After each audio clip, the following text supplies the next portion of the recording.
As long na ang paningin natin sa ating sarili we are servants at hindi tayo ang dapat paglingkuran, hindi tayo mabibigo sa ginagawa ng banal na Espiritu sa ating buhay. When the Spirit of truth is come, He will guide you in to all truth. Hindi lamang sa kapahayagan yan, kundi sa pag-uugali ng tao at yung paggiya niya para maturuan tayo sa tamang programa, sa tamang pamantayan, panuntunan ng ating Panginoon, at doon po ay may gagabay tayo sa liwanag. Dahil sa mga nararanasan natin, lalo na ako, bilang tumanda na rin dito, 66 na ako, si January, mga anak. Hindi ko alam kung gaano katagal na rin ako nagpapatuloy, masasabi ko nagpapatuloy bilang mananampalataya sa end time message. Marami na rin ako naranasan. At ang simpleng bagay lang na sinasabi ko, makinig lang tayo sa mga pundasyon ng pananampalataya. At tandaan natin, ang mga simbahan sa kapanahonang ito, bagaman nagpapatotoo sila sa isang tagapagligtas, subalit may sinasabi rin naman ng Panginoon na hindi ko kayo nakikilala. Di ba? Tama? So yung hindi naman mawawalang halaga yung kanilang wawalang bahala. May patutunguhan din naman. Yun nga lang, dahil nabubuhay tayo sa panahon na closer po tayo sa panahon ng pag-agaw, isang napaka mabuting bagay na mailigtas natin ang ating sarili. Mapasama po tayo sa tinatawag na pag-agaw, Shall we say amen? Yung rapture. Yun ang kailangan natin paghandaan. At maililid tayo, madadala tayo sa kasakdalan kung alam natin ang pundasyon. Shall we say amen? Labagaman, sabi po dito, Ephesians 4:11, and He gave some apostles, prophets, some evangelists, pastors, and teachers. Ang layunin nila ay for the perfecting of the saints, for the work of ministry, for the edifying of the body of Christ, till we all come in the unity of the faith and of the knowledge of the Son of God, unto a perfect man, unto the measure of the stature of the fullness of Christ. Kailangan pala tayong dalhin sa kasakdalan, Bakit? Sapagkat tayo bilang mga mananampalataya nagsisimula tayo bilang mga bata, tama? Shall we say amen? Hindi nakakilala ka sa salita ng Diyos sa Panginoon matured ka na agad, hindi, di ba? Kaya sabi dito sa 14, that we, tayo po yun, mga Kristiyanos, mananampalataya kay Kristo, that we henceforth be no more children. Mahalaga ito, tama? Ibig sabihin, nagmamature tayo. Hindi tayo nananatili sa pagiging musmos. Kaya nga may sinasabi dito hindi ko matandaan kung sino nagsabi nito, si Pablo ba o si John, na sana kayo'y naging mga ngaral na. Subalit, hanggang ngayon kailangan pa kayong turuan ng sino man. So, importante yung paglago, di ba? Mga anak, hindi yung mananatili lang tayong tagapakinig o nandiyan lang umuupo, kundi ikilos natin. Itong sinisikap natin para magkaroon tayo ng reward sa Panginoon, di ba? Hindi yung sapat yung kaligtasan. Nandun lang kaligtasan, Dapat ika nga, kumbaga sa kalakal, yung kalakal natin, kailangan tumubo pa. Tama ba? Shall we say amen? Hindi lang sapat na, tama na to, nakakainom na ako, kumakain. Huwag tayong manatili sa ganun. Kasi maraming mga ganyang attitude, inaabutan ng dilim di ba? Kumbaga yung langis, hindi na namamalayan, yung kanilang langis, kinukulang na pala. Tama? Hindi katulad ng mga wise, talagang pinaghahandaan nila yan yung pagparito ng Panginoon Sabi dito sa 14, that we henceforth be no more children, tossed to and fro, carried about with every wind of doctrine. So yan, kapag ikaw pala ay dinadala, pagkabi-kabila ng hangin, tinatangay ng hangin, musmus ka pa pala sa pananampalataya. Shall we say amen? Hindi ko guru ka o teacher ka o natayo ka sa pulpito, hindi pala basihan niya na ikaw ay matured Tama? Kasi through my experience, maraming tumatayo sa pulpito, but later, titignan na lang natin sa takbo ng kanyang buhay. Mga kapatid, marami siyang nakaligtaan. Yung pamilya, naghati-hati kung saan simbahan nagpuntahan yung mga bata. Yung kanyang doktrina na ipinipilit, lalong lumihis. So, ibig sabihin, attitude ay bata. Tama? Shall we say amen? So, ganyan ang tao na nag-expect sa sarili na, matured na ako, marami na akong alam. Pwede ko nang turuan yung pastor ko. Pwede na ako magturo na kahit sino nangangaral dito dahil may alam na ako Ang problema, yung Biblia niya, Bibliang ginawa ng tao, no? Amen? Naalala ko yung merong attender dito. Hindi daw ito ang totoong Biblia. Meron daw totoong Biblia Yung puting Biblia daw, Pero magagandang pananalita rin yung mga nandun. At sinasabi pa sa bungad, thus saith the Lord. So, deceiving yon mga anak. Kaya maraming nadaya Maraming mababait, mapapahamak. Shall we say amen? Maraming mababait, mapapahamak. Dahil hindi lang sila naging musmos, kundi dinaya pa na kanilang kasariling kaisipan yung kanilang sarili. Sabi nga, huwag papadaya, di ba? Shall we say amen? Ibig sabihin, huwag ka magbabaliwala, isa lang ang buhay mo. At sabi pa, tossed to and fro, sa Tagalog, na hahapay-hapay dito at doon, at dinadala sa magkabi-kabila na lahat ng hangin ng aral sa pamamagitan ng mga daya ng mga tao sa katusuhan ayon sa lalang ng kamalian. Ang dami mga ngaral sa Facebook ngayon, sa YouTube. Marami. Ang ginagawa ko na lang, pag may nagtuturo ng Book of Revelation at nakikita kong hindi nila mapagdugtong, winawarningan ko na lang.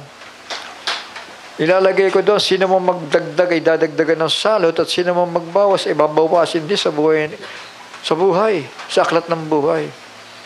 So, hindi mo sila nagre-reply. Alam nila discern yung kanilang mga turo na lihis. Hindi nila mapagduktong ang Biblia, mga kapatid. Kaya tayo sa ating pangangaral, hindi tayo magpapatuloy sa ganong sitwasyon. Tama? Dahil sabi ko nga sa Panginoon, Lord, pag hindi ko na pagduktong-duktong itong Biblia, hindi ako mangangaral. Kapag hindi ako nakagawa ng outline at naituro ko ng tama, hindi ako mangangaral. Pero purihin ang Panginoon dahil tama yung pundasyon. Alam nyo, kapag tama yung pundasyon, hindi ka na problema. Tama, Johnson? Sino yung pundasyon? Apostles and prophets. Tama.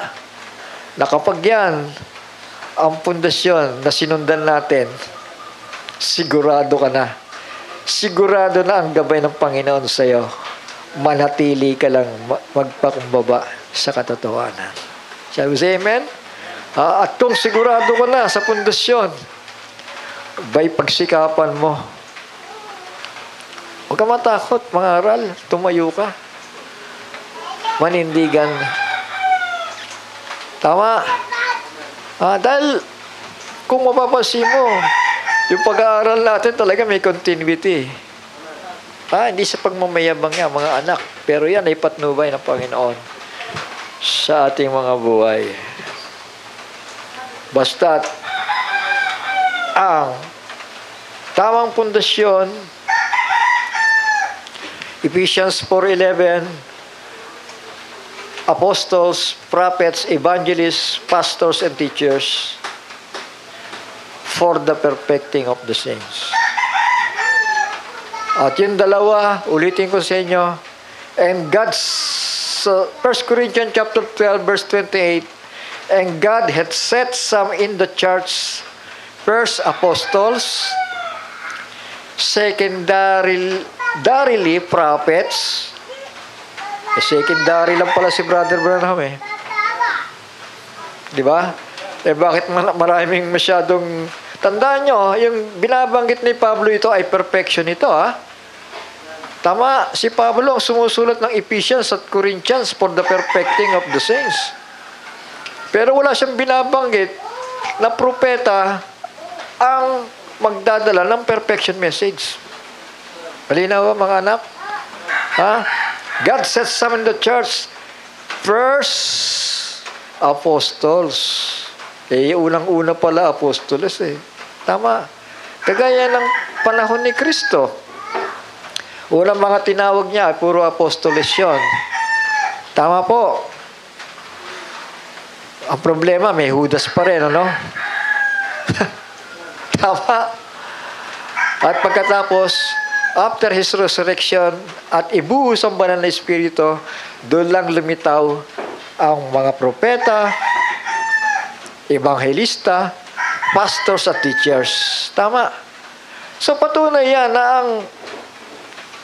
ang una talaga, apostol. Hindi prophet. Hindi prophets. Tama. So bibigyan natin halagang ngayon kung sino yung apostol natin sa panahon natin. Dahil ito ang magbabalik sa atin sa perfection message. Tama, mga anak. Ito, no? God set some in the church, first apostles, secondarily prophets, thirdly teachers. So yun palang pangatlo, yung teachers.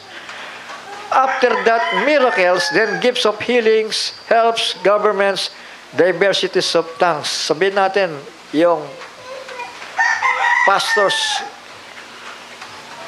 at evangelists, kasunod doon sa dalawa o sa tatlo. Shall we say amen? Basta ang primary lagi, apostoles. Kaya yung darating na 7 thunders, they are apostles na may ministeryo patungkol sa panghuhula. Ang akala nila, ang propeta lang ang nanghuhula bakit si Juan inutusan na manghulang muli, di ba? At apostoles, ang may mga maraming hula at maraming written. Tama? Marami silang written epistle na ipinamamahagi, mga anak. So, kailangan makita lang natin yung order na yon, mga anak. Then, ang patnubay ng Panginoon ay sa sayo. Malinaw? Tandaan nyo, ang Book of Acts, ito po'y Acts of the Apostle, kung bubuuin natin. Ito po yung naging trabaho nila after na sila'y tawagin. Amen? Pero nauna, tandaan natin, nauna yung 12 na tinawag. Then after that, binabaan sila ng banal na Espiritu Santo. sa upper room, kasama ng 120, at diyan na, naglitawan na ang mga ebanghelista, pastors, and teachers. Even prophets. Kasunod ng 12 apostoles, ang kasunod doon ay mga propeta. Tingnan po ninyo, Acts chapter 21 verse 8. O dito muna. Sa Acts chapter 13 verse 1. Now, there were in the church that was at Antioch certain prophets, teachers, as Barnabas, Simeon, that was called Niger, and Lucius of Cyrene, and Manahem, which had been brought up with Herod the Tetrarch, and Saul. So doon naglitawan, mga kapatid. And they ministered to the Lord and fasted. The Holy Spirit said, "Separate me, Barnabas." So dahil may propeta na di ba? May nagpa-prophesy na, tama? Shall we say amen? So ito, para sa church itong prophesy nito, the Holy Spirit said, "Separate me, Barnabas and Saul, for the work wherein I called them." And when they had fasted and prayed and laid their hands on them, they sent them away. So yun, yung dalawa magka-partner, si Barnabas at si Saul. Shall we say amen? So dalawa ang pagsusugo. Tama? At may nanghula.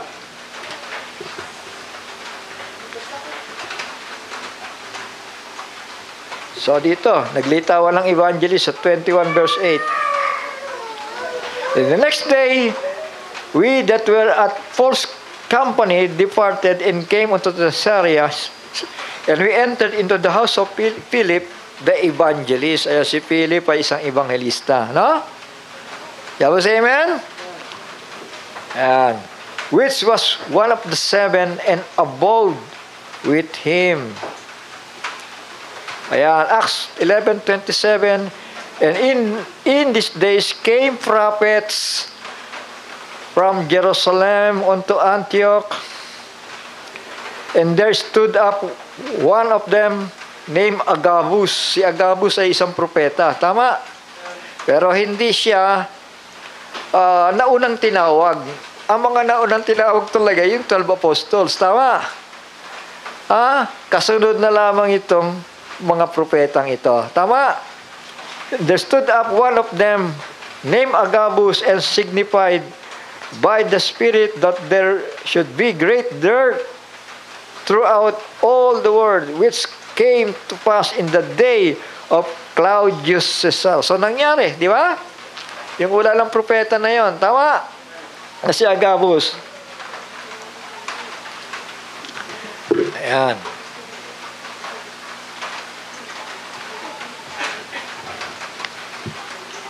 Kailangan lang maintindihan natin ito. Si Timothy, alam ba ang calling ni Timothy? Evangelist siya, no? Ano sabi ni Pablo sa kanya? But watch thou in all things, endure afflictions, do the work of evangelist, make full proof of thy ministry. Shall we say amen? So, ang evangelista pala ay under sa ministry ng apostoles. Tama? At dito, inuutusan siya ni Pablo na magtiis ka ng mga kahirapan, gawin mo ang gawa ng ebanghilista, ganapin mo ang iyong ministeryo. Shall we say amen? Kung tayo po may ministeryo, may calling tayo, pagsikapan natin yan. Utos ng Panginoon yan. Tama? Purihin ng Panginoon. So, yung order lang, mga anak, mga kapatid, Brother Johnson, order lang, di ba? Primarily, apostles, secondary, prophets. At itong dalawa nito, sila po ang dalawang pundasyon, di ba? O, lagay natin dito, no? Foundations of apostles and prophets.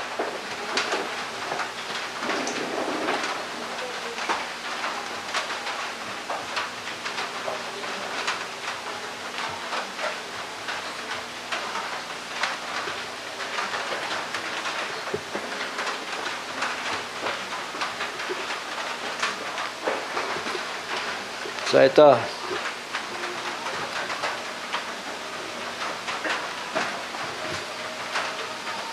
Ephesians chapter 2, no? And are built, sino yun?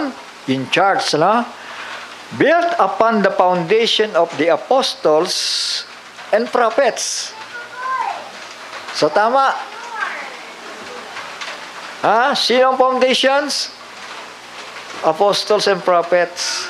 Jesus Christ Himself being the chief cornerstone. So yun, may foundation tayo. Apostles and prophets. Dahil kung sa nangyayari ngayon, gusto kasi ng evangelist, gusto maging apostolos eh. Gusto ng teacher, maging apostolos eh. Gusto nung isa, maging apostolos. Kahit hindi naman apostol ang pagkakatawag, ano? Diyan nagkakaproblema. Tandaan natin, ang may pinakamalalim na turo, dahil sila kaya nga pinakamalalim, di ba? Parang yung building. Pag magtatayo ka ng pundasyon ng building, huhukay ka ng malalim, tama? Para mailagay mo yung pundasyon na matibay. Ibig sabihin, ang apostles ay siyang may pinakamalalim na revelasyon. Tama? Shall we say amen?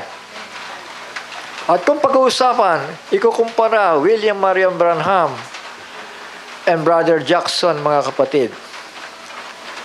Pagdating sa paghimay-himay, pagdating sa pagdidetalye, mga kapatid, madali mong mauunawaan ang mga malalalim na bagay ng Diyos kung pakikinggan mo si Brother Jackson. Samantalang, kung babalik ka kay William Marion Branham, puro propesya naman ito.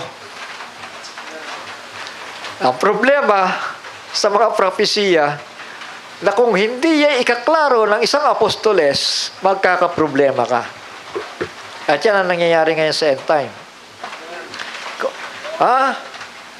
Laglag dito, laglag doon, tiso dito, tiso doon. But I believe, may mabubuti silang gawa.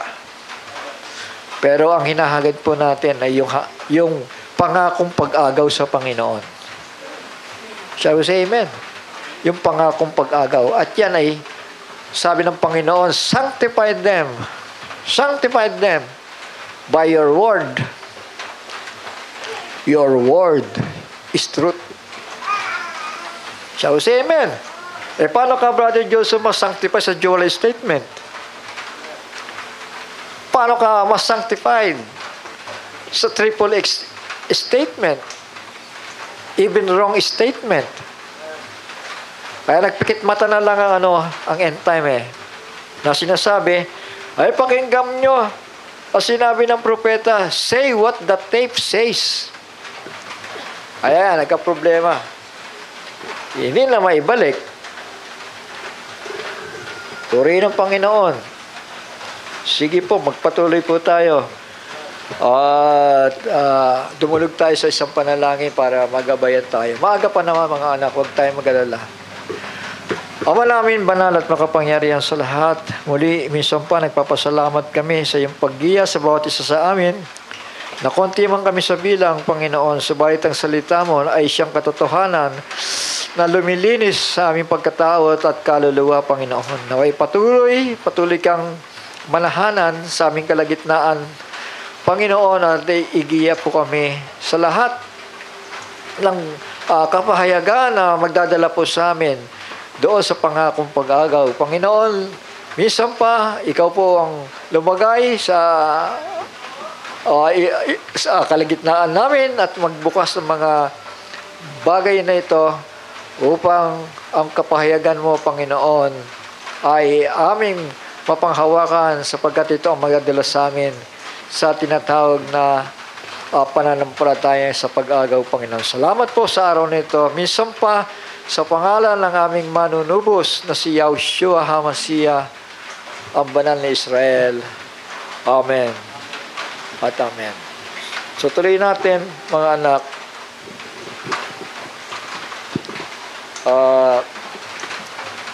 Medyo nire-refresh ko lang yung dati nating mga turo na, no?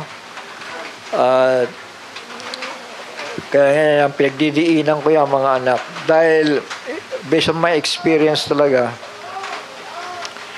dito nagkulang ang mga tao eh. Dito nagkulang ang mga mangangaral eh. Kasi kapag hindi natin nakilala ang ministry natin, magsisimula yan ang pagkahulog. Di ba? Sabi nga, tiyakin ninyo ang inyong pagkatawag nang sa gayon. Kapag tiniyak ninyo, ay hindi kayo kailanman mabibigo o hindi kayo mahuhulog. Tama? Amen? Hindi kayo mabibigo. Alam mo yung sukat mo eh. Ito lang ako. Ito lang yung naiintindihan ko. Hindi ko na kailangan dagdagan ito. Tama na muna to. Ito lang yung maliwanag sa akin dahil tinuro ng apostoles. Gano'n ang mangyayari noon. Pero yung nagnanasa, mga kapatid, ng higit sa kanyang ministry, magkakaproblema yon. At yan ay danas na danas natin. Kaya, anong sabi? Sabi ni Paulo, na dapat kayo yung mga guru na eh. Subalit hanggang ngayon ay kailangan pa rin kayong turuan. So, di ba nakakaya naman yan, di ba? Amen. So, magpatuloy tayo. Revelation chapter 13. Verse 3, dito ko na umpisahan, sapagkat napakahalaga nito, mga anak, duktungan ko lang yung mensahe nung nakaraan. And one of his heads, as it were wounded to death. Tandaan natin, ito po'y kakaibang ulo to, di ba? Dahil there are 7 heads doon sa beast, tama? Pero walang binabanggit na isa sa 7 yung nasugatan, tama? Ang sinasabi lang, one of his head were wounded to death. Dahil may pagbabago eh. Sa panahon ng emperor, tama? Ano ang naging pagbabago doon? Nung dumagdag bilang ulo ang Vatican. Tama? Kasi sa history, hindi pinapansin yung Vatican. Wala naman niya sa panahon ng emperor eh. There are 7 heads. Ano ba yun? Yung 7 bundok na nagre-representa lamang sa Roma. Di ba? Pero ang Vatican, hindi pa pinapansin niya noon. Wala pa yan. Dahil ang kaharian, doon nakapokus ang mga mamamayan. Tama? Hindi pa gaano sila nakapokus sa spiritual things. Shall we say amen? Pero nung bumagsak ang emperor, doon na ngayon lumipat ang diablo sa ecclesiastical. Shall we say amen? Kaya itong wounding head na ito, mga anak, mga kapatid, hindi mo po ito makikita sa panahon ng emperor na hindi pa lumilitaw ang papacy. Shall we say amen? Kaya kakaiba siya dito eh. Nakahewalay siya eh. One of his head, sabi dito, as it were wounded to death. Sugatan. And his deadly wound was healed. And all the world wondered after the beast. Sino yon? Yung emperor. Yung beast, tama. Pero yung sinugatan is one of his head. Ibig sabihin, itong one of his head na to, ito yung isang lugar na dumadagdag doon sa 7 heads of Rome. Headquarters of the emperor. Shall we say amen? Ngayon, nung dumagdag ang Vatican, bilang 8 head or wounded head, dahil wounded head siya because of the Pope. Tama? Kasi si Pope ay makailang beses sinugatan. Una-una, sa panahon ng Reformation period. Shall we say amen? Tama. Pero itong tagpong ito, ulitin ko lang sa inyo mga anak, kasi mapalad na bumabasa, nakikinig at nagbabantay ng aklat ng hulang ito. Tama? Sapagkat ang panahon ay malapit na. So gusto kong i-repress sa inyo ito para maging klaro sa inyo ito mga anak. Kasi talagang ako man ay may panahon na kapag naiiba ako ng kaisipan, pag binabalikan ko to, ako may medyo na nalilito ng konti. Pero once na nag-meditate ako, then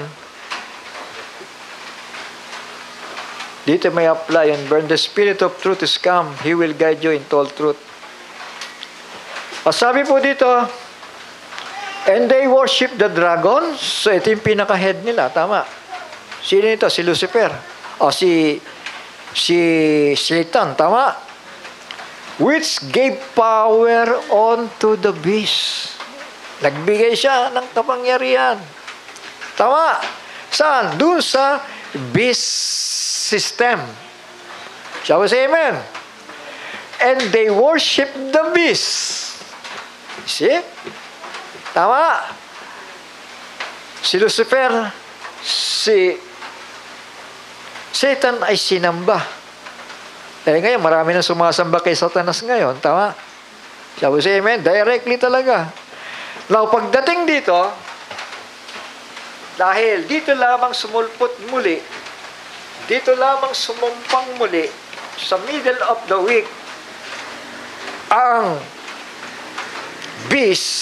beastman, when we say beast, it must be ruled by a beastman. Tama. Kaya nga, they worship the beast. Sinamba siya tama?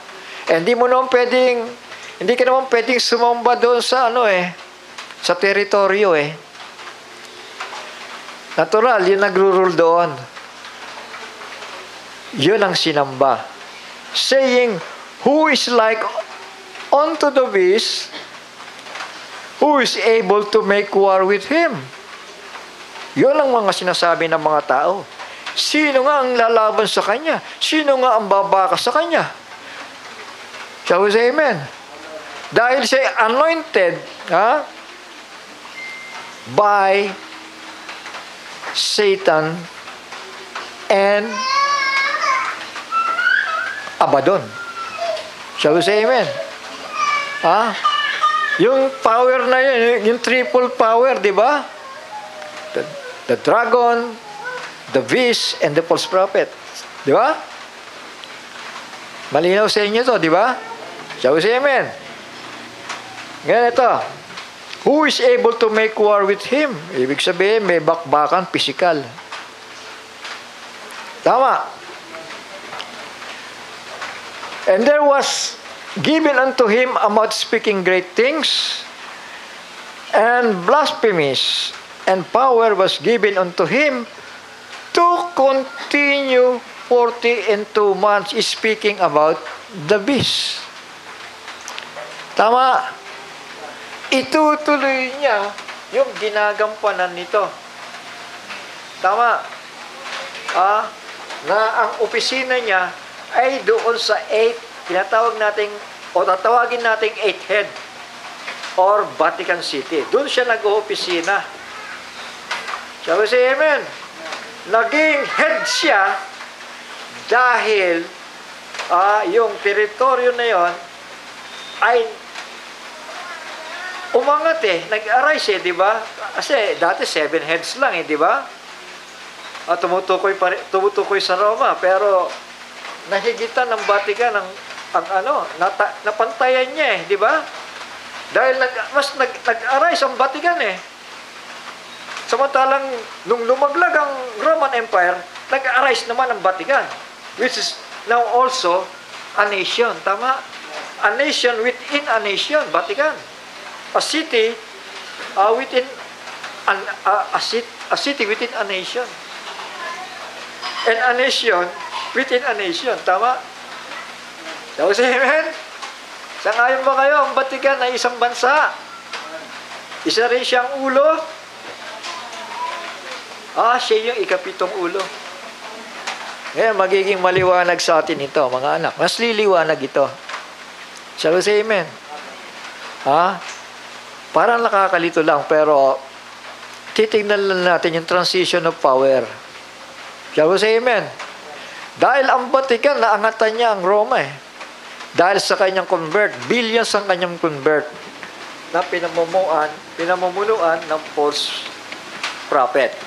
Pero pagdating dito sa kalagitnaan ito, mga anak, dahil ang false prophet ay ibinaba, di ba? Ang sabi dito, the beast or beastman, they worship the beast, saying, "Who is like unto the beast? Who is able to make war with him? And there was given unto him a mouth speaking great things." The same dito. Tama? Shall we say amen? "And blasphemies, and power was given unto him to continue 42 months. So, pag-arise niya dito, magtutuloy-tuloy siya for 42 months. Tama? Kasi wala namang, kung papansin ninyo, yung beast hindi naman dito nag-arise Tama? Dahil dito, spiritual. Ito si Vatican nandito. Tama? But the same spirit. Tama? Yung pamumuno lang, yung pamunuan, dahil yung pamumuno ito, inalis at inilagay yung beastman. Shall we say amen?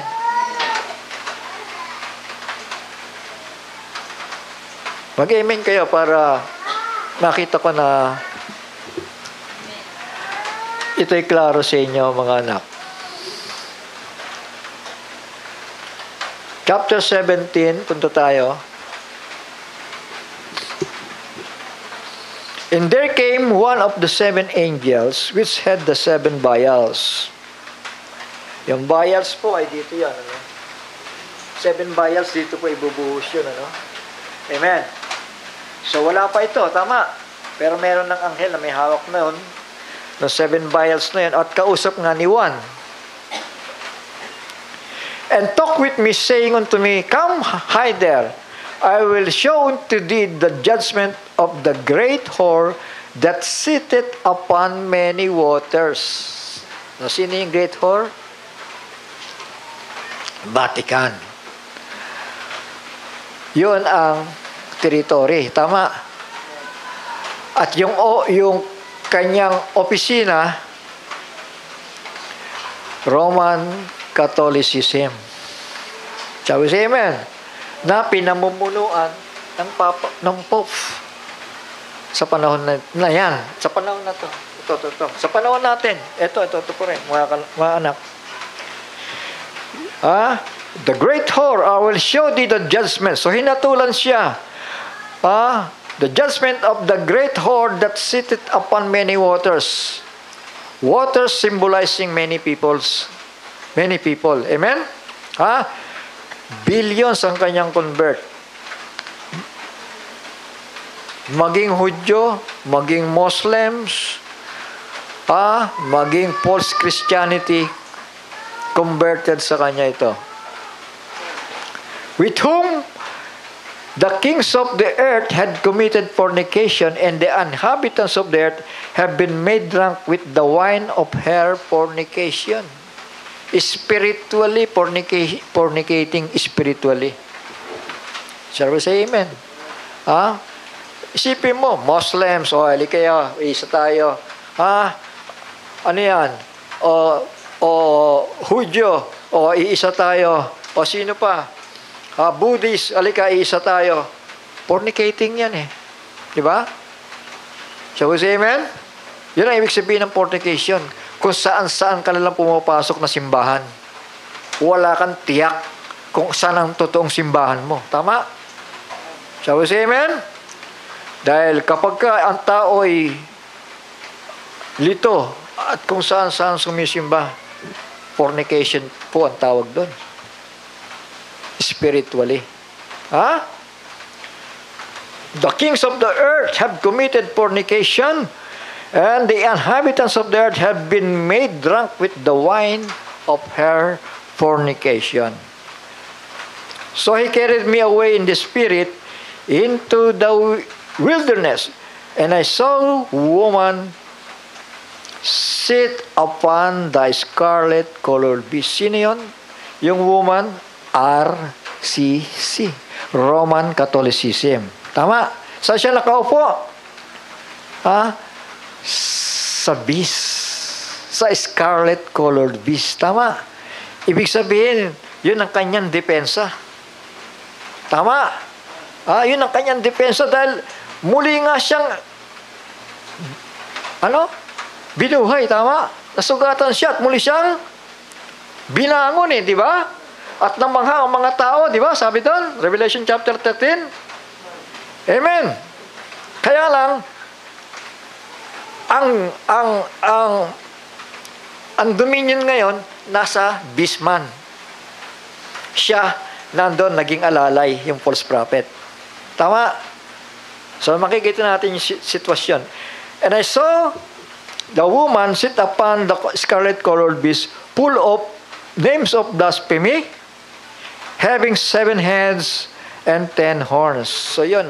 Yung blasphemy na yun ay yung pag-aangkin niya ng kaluwalhatian ni Kristo. Kaya nga tinawag itong Antikristo eh. Tama? So, say amen?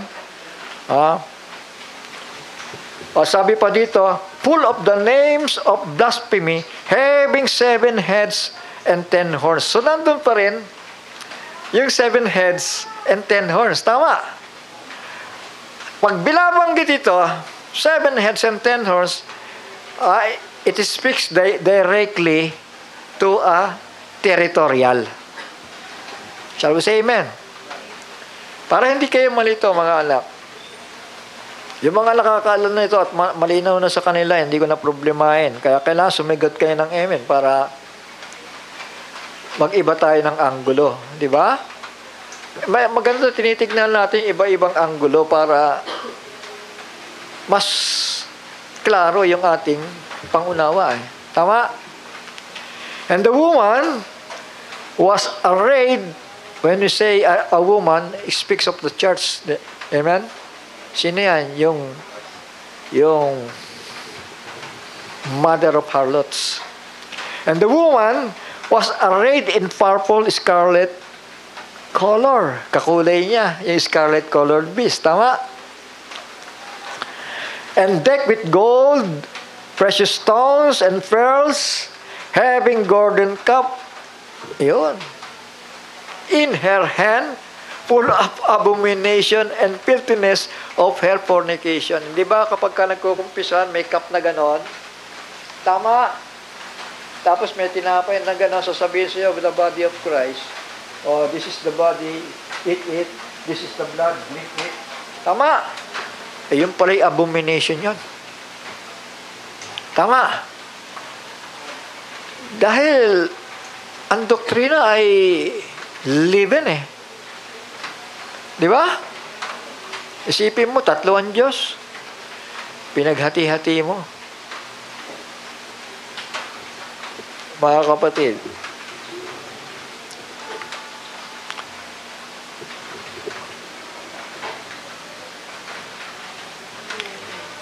having golden cup in her hand, full of abominations and filthiness of her fornication. And upon her forehead was name written, Mystery. Ayan, kaya misteryo ito eh. Ang mga tao walang malay eh. Shall we say amen? Basta pasok lala sa simbahan, bahala na. O, lalabas. O, di ba? Bahala na. Tanungin mo, ligtas ka ba? Hindi ko nga tiyak eh. Misteryo. Tama? Kapag ang misteryo hindi nabuksan sa tao, maging yung kaligtasan niya, hindi rin mabubuksan. Naintindihan ninyo? Kasi magiging misteryo pa rin para sa kanya. Hindi ko nga alam eh. Kung ligtas ako o ano eh. Misteryo pa rin sa akin eh. Hindi ba? Tama. Pero kapag ito'y klaro, maliwanag sa ating kaluluwa, sa ating isipan, sa ating puso, yan ang faith na tinatawag. Tama. Ang lahat ng pag-aalinlangan, hindi yan pananampalataya. Pagdududa yan, kabaliktaran yan. And upon her forehead was name written mystery, Babylon the Great, the mother of harlots and abominations of the earth. You see? Spiritual Babylon pala ito. Tama? The mother of harlots. Yan pala mga simbahan, mga kapatid na kapag ka nagtuturo ng iba-ibang Kristo, mga kapatid yan pala yung mga harlots. Masakit ito. Diba? Pwedeng sasabihin ng mga tao, hindi brother, mababait kami. Kami gumagawa ng mabuti. Oo nga, pero yung doktrina galing sa nanay. Shall we say amen? Sino yung nanay? Di si RCC. Tama. Saan galing ang turo ng RCC? Di kay Emperor. Sino yung Emperor? Di ko si Constantine the Great, Brother Johnson. Shall we say amen? Ayan ang problema ngayon. Nagsanga-sanga na. Mga kapatid, sama-sama na sa kahatulan. The mystery, Babylon, the Great. Babylon, hindi po ito yung literal Babylon, yung capital ng Iraq, Kundi ito po yung spiritual Babylonia. Amen? So alam natin, yung literal Babylon ay punong-puno ng pagsamba doon, di ba? Sa mga rebulto. Tama? Kaya doon, inihahalin tulad ang RCC. Mystery Babylon, the great harlot, the great Babylon the great, the mother of harlots and abominations of the earth. Kasuklam-suklam pala yun sa mata ng Panginoon. Ituloy natin mga anak. And I saw the woman drunken with the blood of the saints. So ito, kung check natin ang history, mga kapatid, maraming pinapatay ang Catholicism. The mga hindi nila mako-convert, whether Muslims or Jews, pinapatay nila. Totoo yun. Kaya nga may kinalawan ng Katolik dyan sa sa pagkakapatay ng 6 million Jews sa Diba? Sa panahon ni Hitler, tama? At Mussolini. May kinalaman ng Catholicism doon, mga anak. Dahil, bilang simbahan na nahimik siya. Ibig sabihin, payag siya. Sige, tudasin niyo na lahat yan. So, say amen. Si Hitler po ay isang Katolik Kaya ang espiritu niya, spirit of the devil. Tama? Sabi sa amen? Hindi naman pwedeng kahit sumisimba siya Hindi naman pwede sabihin, banal yung espiritu nasa kanya. Tama? Dahil yan ang kanyang kinikilala. Yan ang kanyang head. Alam niyo ba yan? Kaya nga, one of his head, isipin niya, pati si Hitler, kumikilala dyan. Si Mussolini, kumikilala dyan Bilang puno nila eh. Oh, see? So, ang Vatican ay isang head. Tama. Kaya lang, later na lang yon. Dahil nga doon sa spiritual head na yon. Tama. Malinaw ba? Amen. Drunken with the blood of the saints. Marami siyang pinapatay. And with the blood of the martyrs of Yahushua.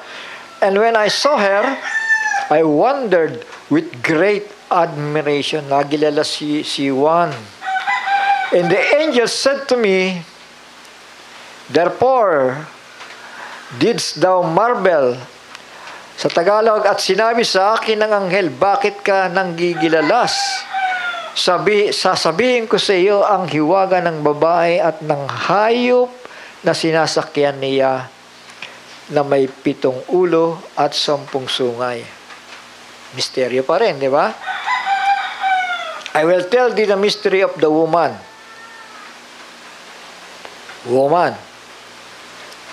And of the beast that carried her. Tama? Maliwanag? Which had 7 heads, 7 mountains of Rome, and 10 horns, 10 nations, 10 kings, European nations. And the beast that thou sawest was, tumutukoy ito, territorial, yung beast. Ang hayop na nakikita mo ay naging siya. Ibig sabihin, dito, namamayagpag siya dito, ang Roman Empire, di ba? Amen? Was, and is not. Pagdating dito, 476, nag-fall ang Rome, tama? Nag-fall ang Byzantine Empire, nag-fall, mga kapatid. So, totally fall ang emperor, tama? Pero, sino yung nag-arise ngayon? Papal State, tama? Kaya nga ito sumasabay, pumapantay doon sa emperor, tama? Halos pumapantay siya mga anak The beast that thou sawest was, and is not, territorial ito, and shall ascend out of the bottomless pit. Muli siyang mag-a-ascend. Tama ba? Kaya pangarap na muling panunumbalik ng Roman Empire, mga anak. Sa ngayon, parang malabo para sa atin na paniwalaan yun. Pero sabi ko nga sa inyo, i-check din nyo yung Facebook ninyo, i-check ninyo yung YouTube ninyo, makikita nyo doon na maraming nagdi-desire na maibalik yung kaharian na katulad ng una. Sabi sa amen. At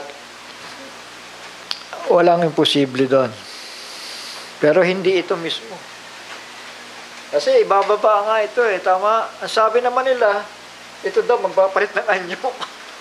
Father Johnson. Ito daw ay magiging matapang. So, napaka-imposible dahil 3 nga yun 3 bibig nga yun, di ba? 3 bibig nga yun The dragon, the beast, and the false prophet. Napakalinaw nito, mga anak. The beast that thou sawest was, and is not, and shall ascend out of the bottomless pit. So, yung chapter 13 na nakita ni John na nag-arise doon. Tama? Muling nag-arise ang Roman Empire. So ayon sa kakagustuhan ng mga tao. At nagbobotohan nga sila O sino ba pipiliin mo na ipapalit kay Cesar? Ayon. So meron 5 tao silang napupusuan doon. Iba-ibang bansa. Pero Europe pa rin yun. Tama? Hindi naman kailangan taga-Roma. Basta European king. 5 yung napupusuan nila. At isa doon, may pangalang Napoleon. Mga kapatid, mga anak, bantayan natin yan. Sa ngayon, medyo nagkaroon ng peace talk sa Lebanon, Brother Johnson, kung di ako nagkamali. Ibig sabihin, naglaylo. Parang sinasabi na may mahaba pang panahon. Tama! Ay, kala ko nga, magtutuloy-tuloy na eh. Dahil pag nag-trigger yon, yung pagbagsak ng Lebanon, Syria, dire-diretso na sa ano yan? Sa Iran, tama? Then, Gog and Magog agad yon, tama? Pero hindi pa pinahintulot. Nagpalit muna ng presidente. Tama? So, hintayin natin, mga anak. 4 years yan. After 4 years, may pagbabago na naman tayo makikita. Tama? Bagamat tayo tumatahak sa mga suspense, mga kapatid. Pero sa realidad, sabi nga, nakasampa ang bahay sa batuhan. Tama? Shall we say amen? Kapag ang bahay daw ay nakatayo sa bato, bumagyo man, o bumaha, o anuman, lumindol man yan, intact siya doon, mga kapatid, mga anak. Tama? Yung bato ng pahayag. Shall we say amen? Hindi ka matitinag. Ay, hindi, baka hindi ito. Ay, hindi, baka hindi yan. Minsan nga, ganun ang tao eh. Pero dahil may panahon, tayong iniintay, yung pahayag na nandito, mga kapatid, patuloy na magiging pahayag yon at mangyayari. Tama? Hindi lang basta pahayag yon, kundi yan ay magbibigay sa atin ng rapturing faith. Pananampalataya ang ibibigay niyan. Shall we say amen? Yan ang importante. Pananampalataya. Yun ang hahanapin eh. Sabi nga ng Panginoon, ano kaya sa pagbabalik ng anak ng tao, na bagaman sila'y mapanalanginin, may masumpungan kaya siyang pananampalataya sa lupa? So we say amen?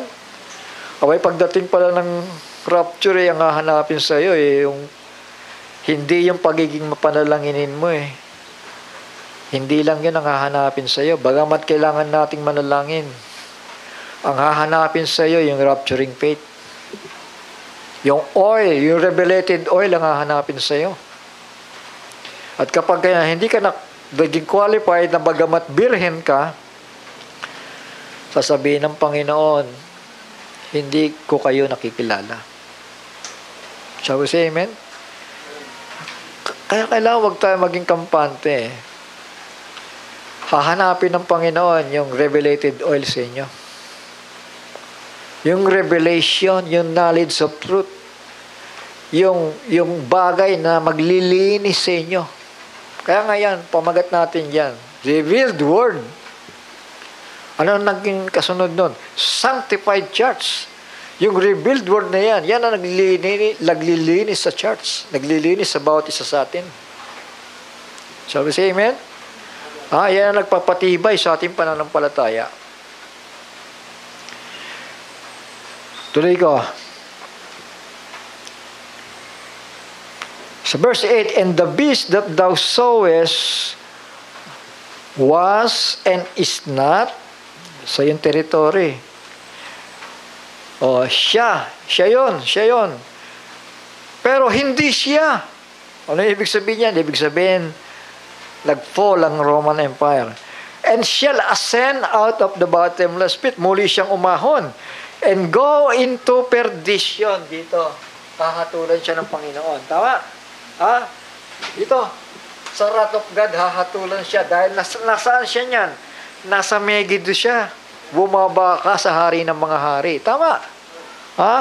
And the beast that thou sawest was and is not, and shall ascend out of the bottomless pit. Nag-ascend siya, pero he will go into perdition. Tama?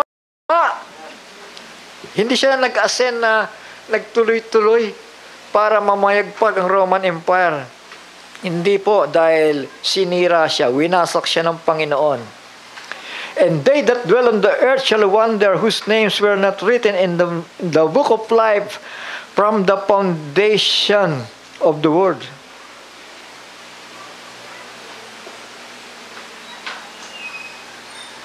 Ito yung mga masasama.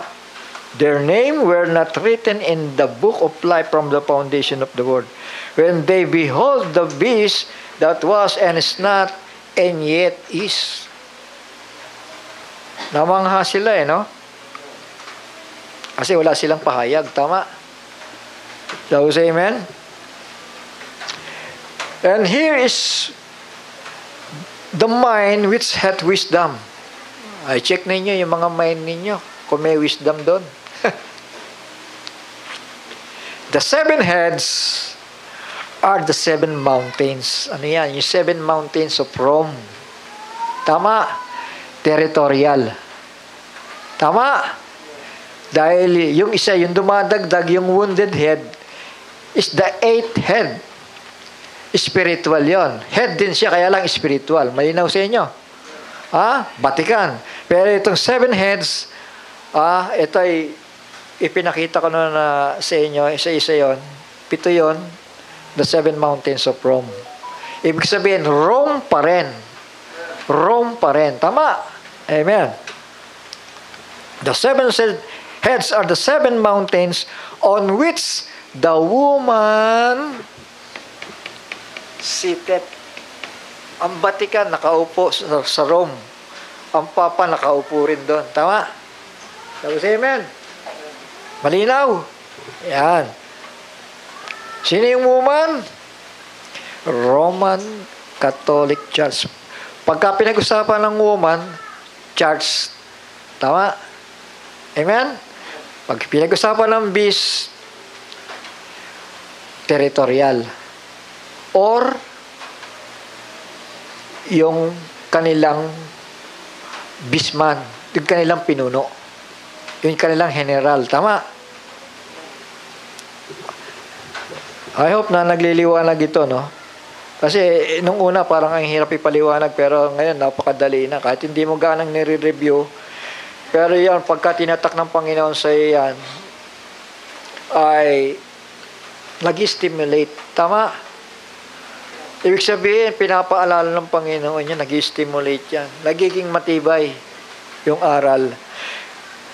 Ito ngayon, the 7 heads are the 7 mountains on which the woman seated, sa verse 10, and there are 7 kings. So ito, ibang usapan na ito mga anak. Tama. Yung 7 kings, hindi ito yung 7 heads, ha? Kasi pag pinag-usapan ng heads, dito sa chapter 17, territorial. Naintindihan natin. Pero pag sinabing there are 7 kings, yung hari na darating. Kasi sinulat ito, 96 AD. Tama? Ibig sabihin, sabi dito ni Juan, there are 7 kings. Yung ano na yan, yung beast na yan, meron siyang 7 kings, sabi niya. Naintindihan natin? Sino yung mga kings na yon? Ano ba sabi? 5 are fallen. Sino yung nauna? Alam niyo, nang isinusulat ito ni Juan, panahon pala ito ng 5 good emperors.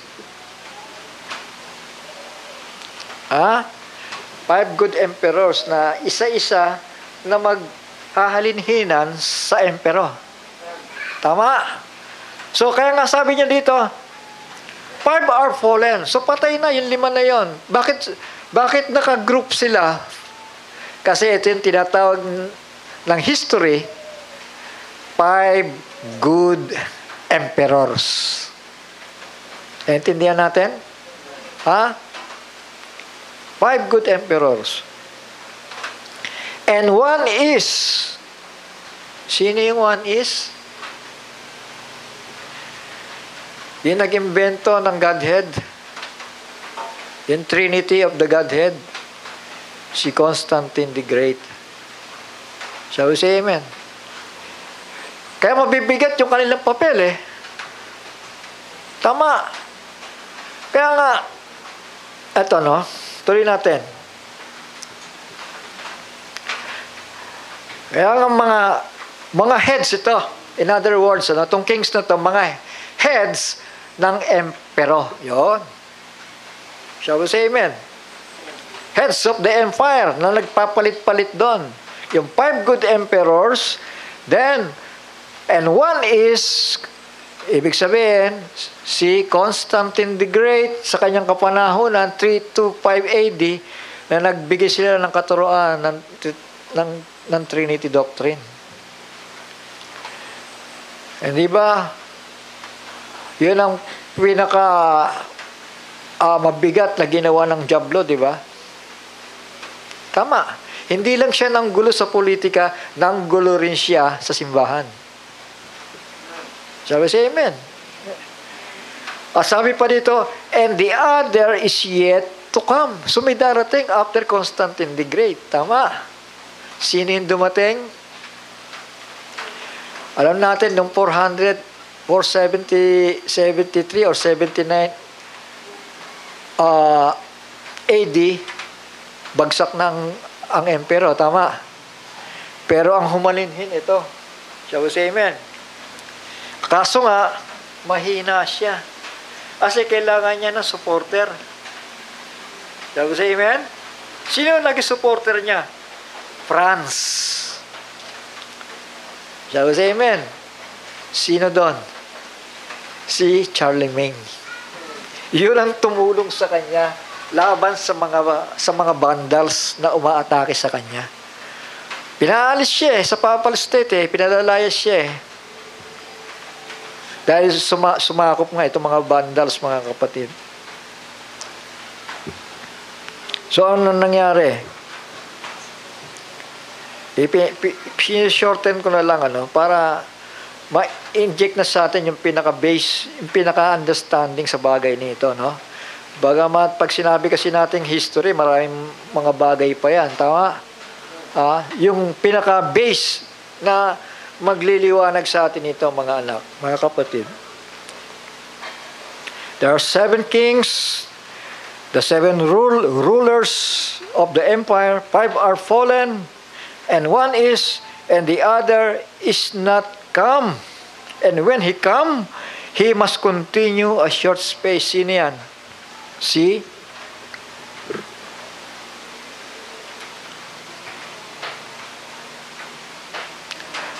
One is, and other is yet to come.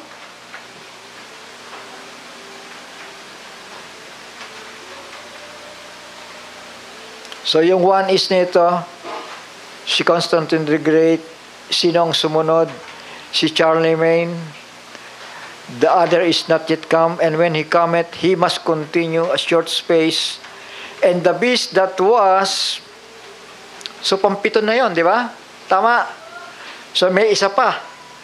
Tama. And the beast that was, Roman Empire, and is not, or the beastman, or emperor, and is not, even he is the 8th. Siya rin yung pangwalo. Saan lilitaw yung pangwalo pagkatapos ni Charlemagne? Kasi after Charlemagne, ito ang nag-arise, tama? Dahil sa amen, wala lang empire, ito nag-arise. Hanggang ngayon, nag-arise ito. Ngayon yung 8, wala pa. Pero ang sabi dito, there are 7 kings. So yung mga binanggit natin kanina, yung 5 good emperors, Constantine the Great, Charlemagne, 7 lahat yun. Tama? There are 7 kings. Tama? 5 are fallen, 1 is, and the other is yet to come, and when he cometh, he must continue a short space. Charlemagne. And the beast that was, and is not, even he is the 8th. May pangwalo pa. Tama. And is of the 7. Ibig sabihin, and is of the 7, ibig sabihin, kaduktog siya nung 7 na nauna na. Tama. Shall we say amen? Kailan lilitaw yung 8 na yan? Dito. Shall we say amen? Kasi pansinin ninyo, may mga gap di ba? After the 5 good emperors, pumasok yung after several years, pumasok si Constantine the Great. Around 325, nagbigay ng mga maling doktrina. Pagkatapos, 800th century, pumasok naman yung ikapito, which is Charlemagne, tama? Pero, pagkatapos ni Charlemagne, wala nang emperor, eto na, alam mo yan, tama? So, ibig sabihin, gap. Pagka may gap, papasok ito. Naintindihan natin? So, ganyan ang nangyari. Pumasok siya dito.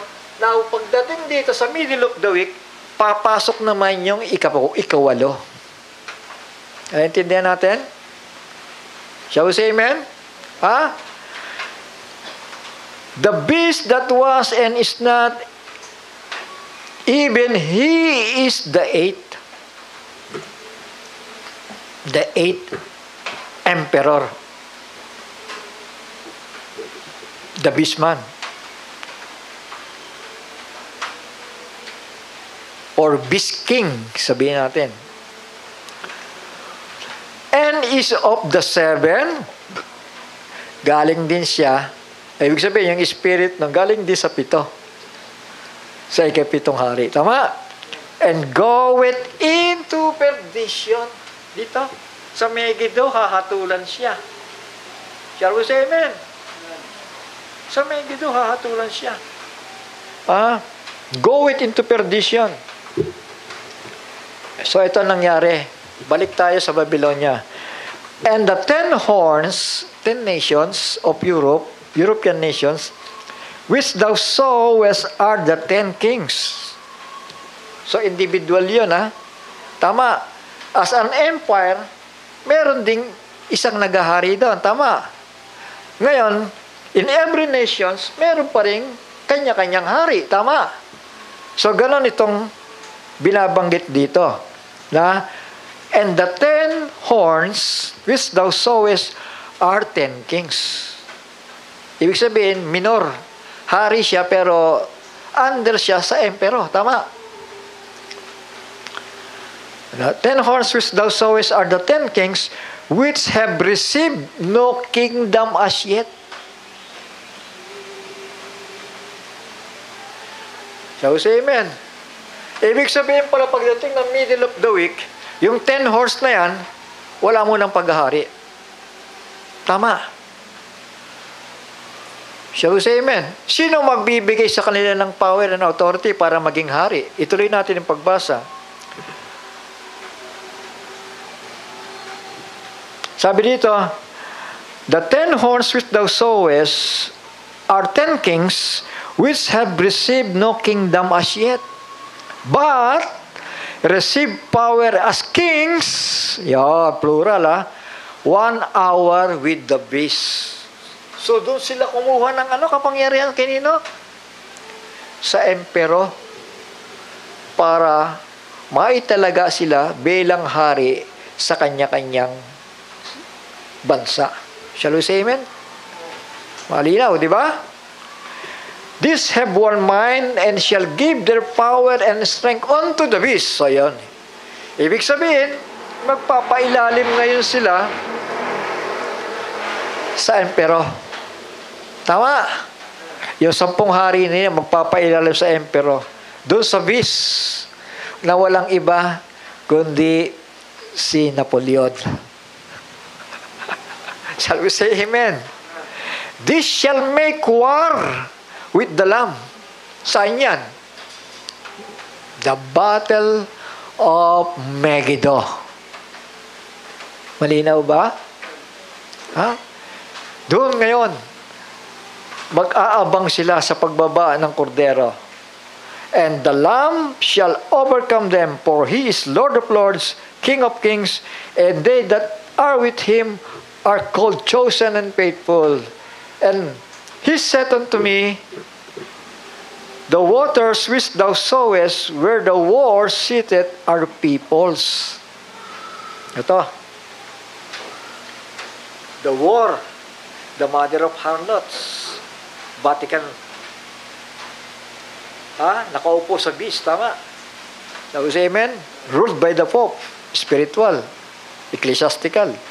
And he said unto me, the waters which thou sawest, where the waters seated, are peoples, multitudes, nations, and tongues. Hindi lang basta 10 nation yan. Nations peoples and tongues. Ibig sabihin, halos buong mundo. Ito, kinikilala siya. Tama? Shall we say amen? Kasi pagdating dito sa chapter 15, ang pinag-uusapan na natin, yung woman, Babylon, the mother of harlots. Tama? Shall we say amen? O, ituloy natin. And the 10 horns, yung 10 nations sa Europe, which thou sawest upon the beast, this shall hate the war. Nagalit siya saan? Sa RCC. And shall make her desolate and naked, and shall eat her flesh, and burn her with fire. Sinunog sino? Si Vatican. Shall we say amen? Sino yung nagalit sa kanya? Yung 10 kings. Tama. Nagalit do kasi magpapalit magkakaroon ng transition, di ba, from political pumasok ang papal, spiritual. Tama. Bumagsak ang papal, pasok naman ang political. Tama. Dito. Naging political na nga. Dahil bumagsak ang emperor. Tama. So, naging political. Tama. Naging spiritual. Naintindihan natin. Sana susundan ninyo kasi nagbubulbul na ako. So, nagpapalit-palit. Yung opisina ni Satanas, nagpapalit-palit. Political, ecclesiastical, political, ecclesiastical. Samantalang dito, sa first half of the week, is nasa ecclesiastical pa. Tama, religious, sabihin na natin. Pero pagdating ng middle of the week, sa pupumuno ng beast, ito, bagsak ito. Pero bubuhayin pa rin siya. Tama. Sabi sa Revelation chapter 13, di ba? Binuhay siya. Sinong bumuhay sa kanya? Yung 8th king. Tama. Yung emperor. Si Napoleon. Yung umahon sa kailaliman. Tingnan natin, no? The 10 horns which thou sawest upon the beast, the beast system, the empire, this shall hate the whore. Magagalit siya sa RCC. Kasi ayaw na nila makarinig ng Jesus Ayaw nila makarinig ng dasal Shall we say amen? And shall make her desolate and naked, and shall eat her flesh, and burn her with fire. For God had put in their hearts to fulfill His will, and to agree, and give their kingdom into the beast. Shall we say amen? May transition ba? Wala. Meron. Yung kingdom niya, ibinigay sa beast. Sa emperor, isinuuli na niya. Ikaw na. Total, ikaw naman yung original di ba? Ibinalik niya. To fulfill His will and to agree and to give their kingdom unto the beast until the word of God shall be fulfilled. And the woman, balik tayo sa RCC, which thou sawest is the great city. Di ba? Vatican City. Tama. Great city. Which reigneth over the kings of the earth. Maliwanag? Ngayon, sa pag-rule ng 8th head, ito ang mangyayari. Mga anak. Sabi sa inyo, wala nang dasalan doon. Daniel chapter 11, verse 36. Ito. And the king, ito na, nasa middle of the week na tayo. Shall we say amen? Agree ba kayo? Nasa middle of the week tayo? And the king shall do according to his will, and he shall exalt himself and magnify himself above every god. Wala nang Diyos dito. Siya na ang Diyos. Tingnan nyo ha. And shall speak marvelous things against the God of gods.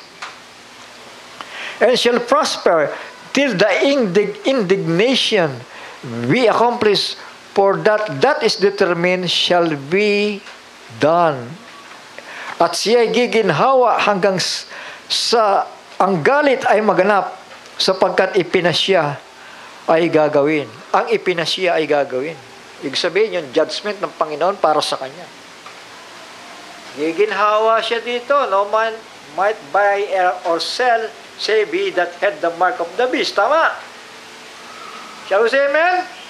Guminhawa ba siya? Tama na naman. Guminhawa naman. Tama. Kasi siya na yung nangangalakal dyan Kontrolado niya ang mundo. Tama? Yung 666, yung Antichrist. Kontrolado niya ang mundo sa panahong ito. Sa 37, Tagalogin na lang natin, wawaling bahala niya ang mga Diyos ng kanyang mga magulang, so wala na. Shall we say amen? O ang nasaman sa mga babae, ay wala na yan. Wala nang sexual desire yan. O pakukundanganan man ng sino mang Diyos sapagkat siya ay magmamalaki sa lahat. You see? Si Satan na yan. Tama? Amen? At yung Abaddon na nagro-rule sa kalagitnaan, mga kapatid. Kundi bilang kahalili, so yun, no? Ay pararangalan niya ang Diyos ng mga katibayan. Sa English, but in his state shall he honor the God of forces. Oh. Yung mga general, shall we say amen? Those are the God of forces. Yung mga bumubomba, yung mga pumapatay, yung mga sumisira. Kaya nga Abaddon ito tama? Naintindihan mo natin ibig sabihin ng Abaddon? Napoleon, maninira. Destruction. He shall honor the God of forces, and a God whom his fathers knew not shall he honor with gold.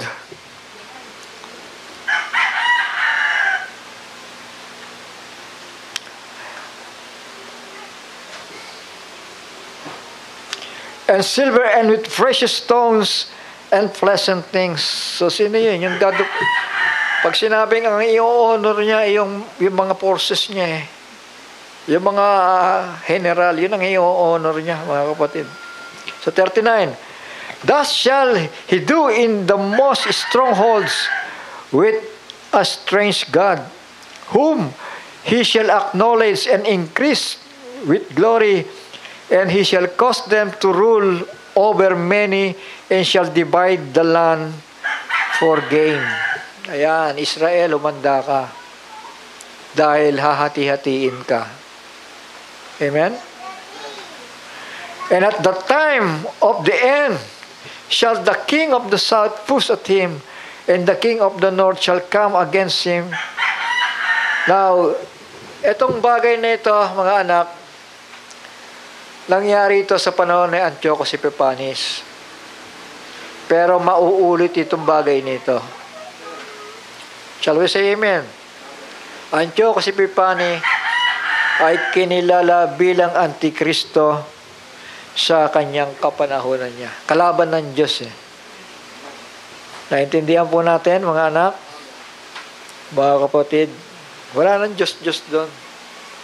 Ang Diyos doon, siya na. Sinasamba sino? They worship the dragon, di ba? They worship the beast. Hindi naman namamali, di ba? Kahit nga sabi ko sa inyo, ipaliwanag mo yan, kung naintindihan mo yan, kahit nakapikit ka, hindi mo nire-review, i-reveal sa'yo ng Panginoon. Ipapakita agad sa'yo. Pasalamat tayo sa Panginoon. Maraming bulag at lito sa bagay nito, mga anak. Pero, salamat sa Panginoon. Dahil habang titignan natin yung mga anggulo, nagliliwanag ang mga bagay nito.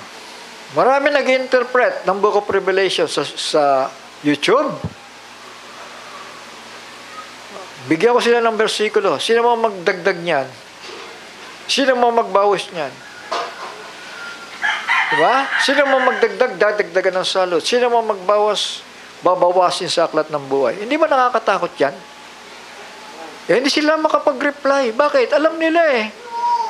Sila may kagagawa ng bagay na yan, ng kalituhan eh. Tama? Shall we say amen? Ngayon, kung mapagduduktong-duktong mo yung kaganapan na yan, salamat sa Panginoon dahil yun ay revelasyon. Shall we say amen?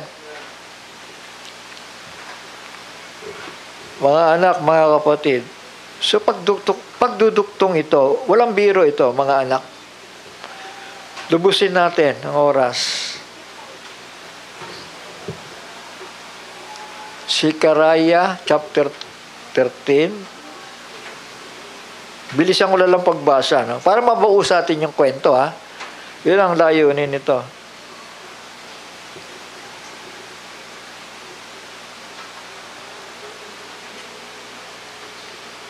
In that day, there shall, Zechariah chapter 13 verse 1, in that day, sa future, there shall be a fountain open to the house of David. Yung fountain of water, di ba? At natalakay natin yan, na lumalabas doon sa, saan?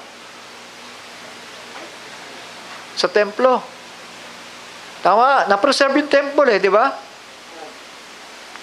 In that day, there shall be a fountain open to the house of David. Yan, sa bahay pala ni David. And to the inhabitants of Jerusalem, for sin and for uncleanness. So may bukal ng tubig.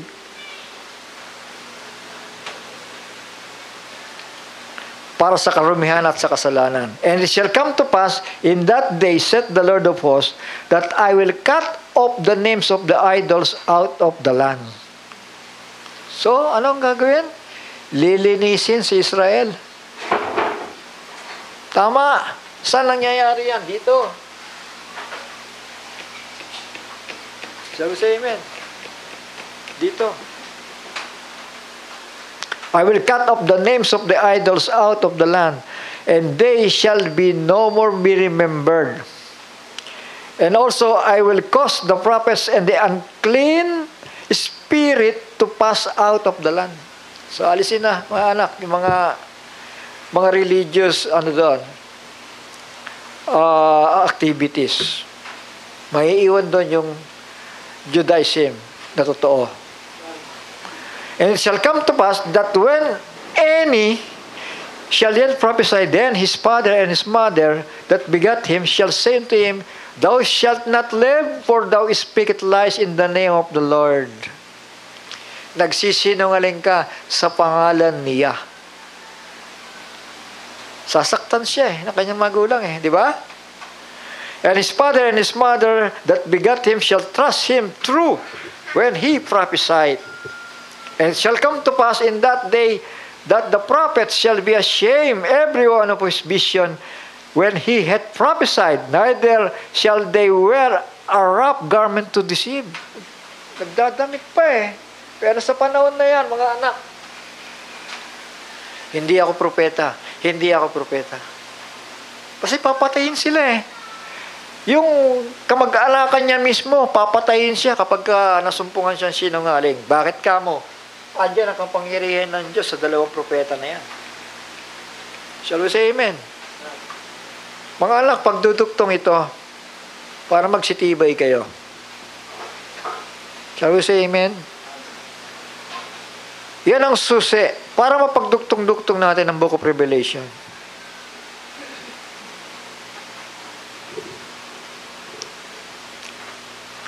Verse 5, But he shall say, I am no prophet.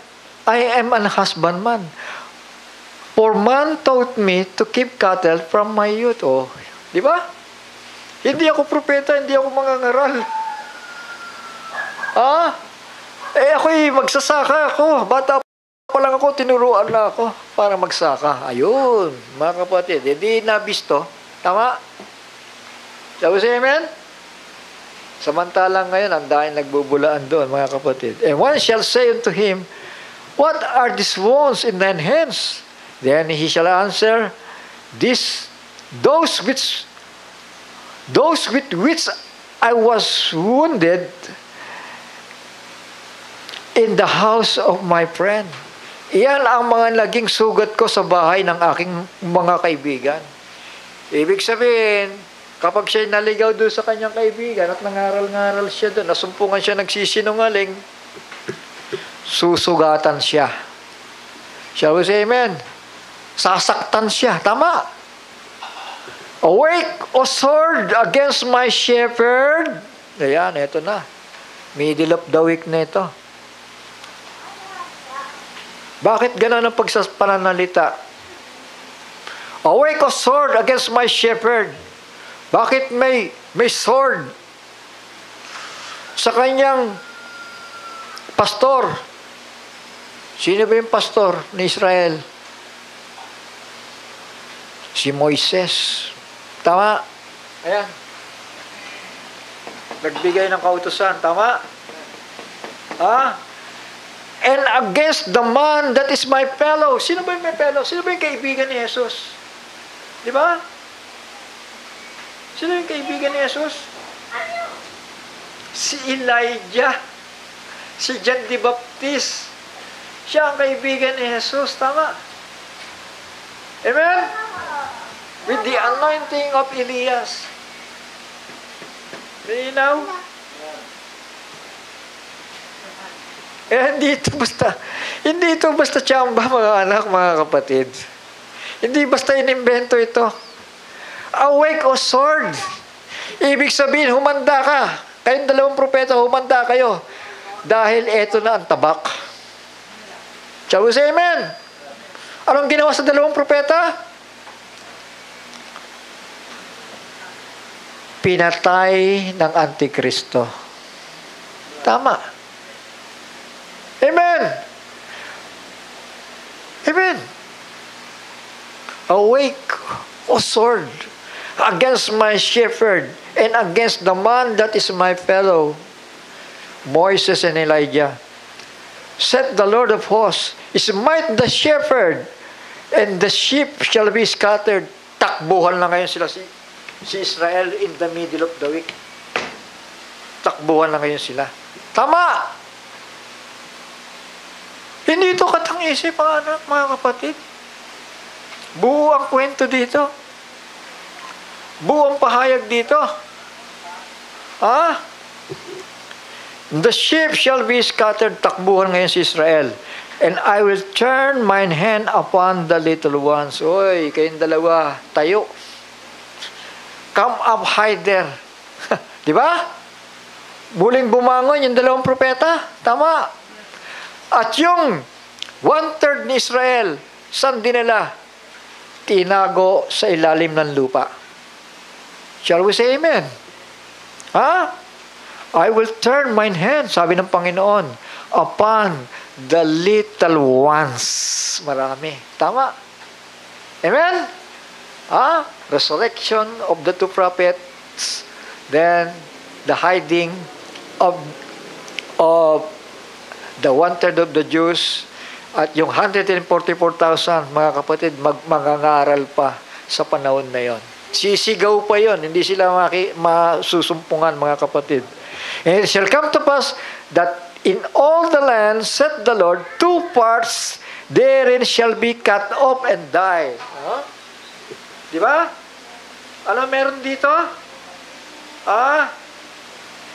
America, Europe versus Israel. Shall we say amen? Ayun na, kaya nga sinigaw na doon. Awake, O sword, against my shepherd and against the man that is my fellow, said the Lord of hosts. Yung sword dyan, hindi naman literal na sword o espada, mga kapatid. Yung mga pamatay yun eh.